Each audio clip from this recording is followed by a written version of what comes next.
Guys, if you didn't see my turnover review that I posted yesterday, please check that out. I'll put a card right here on screen that you can click. Not a lot of people saw it. Smaller, underrated band. Go check it out now.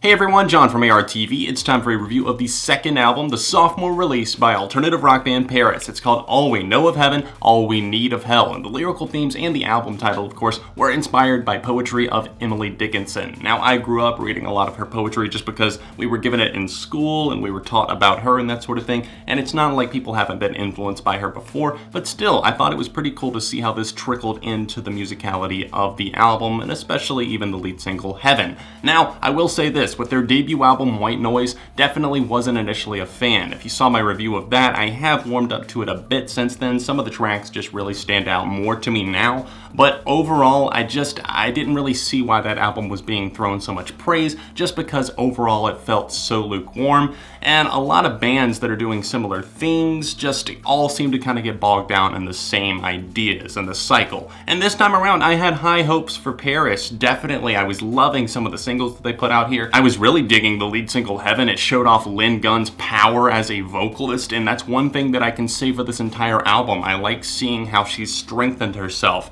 and she does play to that side quite often, and it sounds cool. A lot of the melodies are intricate, and a lot of the drumming and guitars have stepped up as well. They can get maybe a little bit more acoustic based on Same Soul, and I like how they trickle in on that. And some of the drumming on moments like What's Wrong and then Walk Alone, you see them stepping it up in that regard. But the main problem that I have with this album overall is just the fact that it's all kind of right here for me for the most part. There's a few moments where the chart jumps up and then back down, but overall it's a smooth ride. Think about it like this: if you're riding a roller coaster, do you want to be flat the whole time and just going fast, or do you want to go around the loops? Do you want to go upside down? Do you want to take the twists and turns? This PVRIS album doesn't offer you too many of those. It's not necessarily bad because you're going like on the roller coaster, you're still going places, but once you get off, you're just like, do I really want to ride it again? The production work and the overall themes make it feel connected. Sure, it definitely feels like an album. It's not jarring from song to song, but at the same time, there's not much of a distinction, and it's not one of those things where it's just like, oh, I'm having such a good time with it that it doesn't really matter. It's one of those things where the tracks that jump off are like, okay, why can't they do more like this instead of just being back down here right middle of the road? Now, I already mentioned Heaven as being a great song, one of my favorites on this record. I love that one.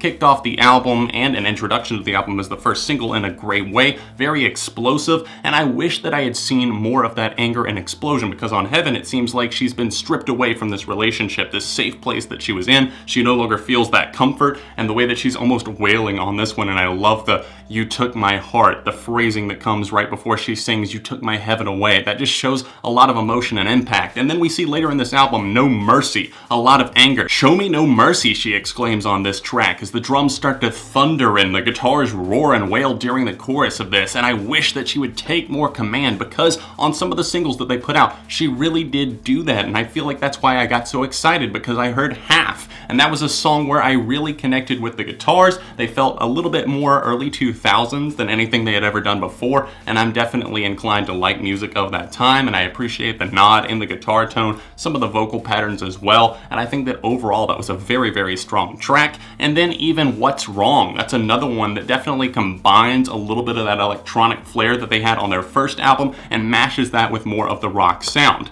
And overall, this is much more of a rocky project, I would say, and while they definitely have other influences, it's just that they kind of get worn out, and by like the middle of this album, I'm just kind of sitting there thinking, well, okay, I got distracted, or I need to listen to this again, or I need to start that song over because it didn't catch my ear and it's not catching my attention. Sadly, a lot of these songs definitely have good ideas, like Same Soul. It's something that starts off acoustic based, and I like the melody that's flowing, but it gets so repetitive during the chorus, and as the song drags on, it just feels a bit too lengthy. And I will say this, like the first 5 songs on the album, none of them are less than 4.5 minutes. It's something that gets a little bit tiresome as as the listener, and you're thinking, okay, are they really justifying this length? Are you really justifying this runtime here overall? And even though this is only a 10-song album, still, it's 43 minutes, and it does feel a little bit bloated. Back on track with the idea of some of these songs having good ideas, but just not fully fleshing those ideas out in order to make them full, engaging songs, I could point out Anyone Else. This is a song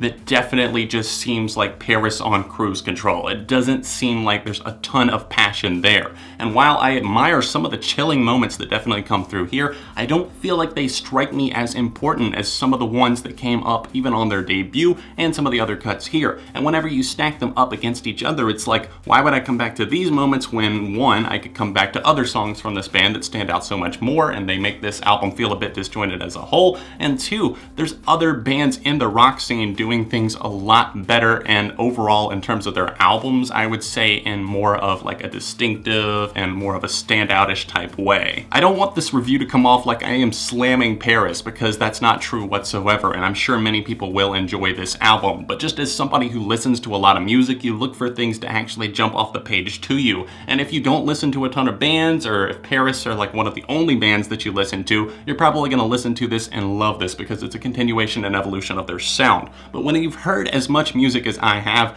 like I said, you're looking for something to stand out as unique, and I just don't feel like we're getting this from this record. So many of these songs, from Separate, Walk Alone, Anybody Else, they all kind of flow together for me. I will say that Nola 1 does a great job of being this album's closer. I like how it kind of picks up the tempo again, gets the listener back into the groove that they've kind of fallen off of a couple of times, and I like how the guitars kind of come back to life here, and Gunn as a vocalist and a lyricist here seems much more focused as a whole, and that's, I think, the main problem with this album, All We Know of Heaven, All We Need of Hell. It lacks an overall focus. While the vision is definitely there, you can get that. These songs are very connected and at times haunting, and there's a lot of good ideas. And I like the album overall, it's just not engaging enough. It's not something where you're gonna keep coming back to it, I don't feel like. You're not gonna gravitate towards a release like this, at least as a whole, because it doesn't hold the listener's attention like that. So for me personally, I'm gonna give this new PVRIS album a 3 out of 5, and I think it's gonna have a moderately low replay factor. That's all just my opinion, guys. Let me know what you think in the comments section down below. Don't forget to leave a like on the video, and if you're able to, help me out on Patreon. It's that annotation in the corner, or check the second link in the description if you're able to watch ads for me and support me on TAD. It's a free app, and all of my socials are in the description. Other than that, a couple of recent videos right here, and I'll see you very soon on ARTV.